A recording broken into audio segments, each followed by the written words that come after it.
नांदेड जिल्ह्यातील हिमायतनगर तालुक्यात येणाऱ्या तेलंगणा बॉर्डरकडे असलेल्या वाशी ते बिरसा मुंडा चौक तसेच एकघरी कॉर्नर पर्यंतच्या डांबरीकरण व सिमेंटीकरण रस्त्याचे बोगस काम झाले आहे।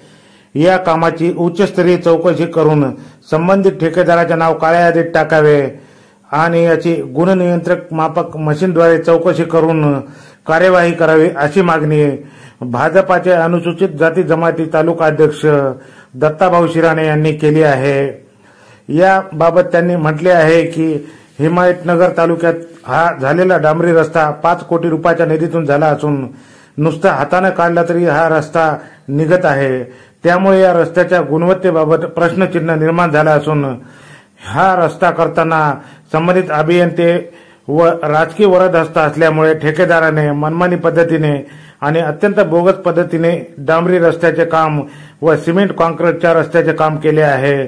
तसेच या ठिकाणी असलेल्या एका जुन्या पुलावर हा डांबरी रस्ता करण्यात आला असून त्यामध्ये जुनेच पाईप असल्याने या 5 कोटीच्या निधीच्या कामामध्ये मोठ्या प्रमाणात भ्रष्टाचार झाला आहे। या कामाची चौकशी करावी आणि संबंधिताचे नाव काळ्या यादीत टाकावे अशी मागणीही त्यांनी पत्रकारांशी बोलताना केली आहे। सार्वजनिक बांधकाम विभागाने या कामाची चौकशी करताना माझ्या समक्ष चौकशी करावी, अन्यथा यास विलंब केल्यास आमरण उपोषण करणार असल्याचेही दत्ताभाऊ शिराणे यांनी पत्रकारांशी बोलताना सांगितले।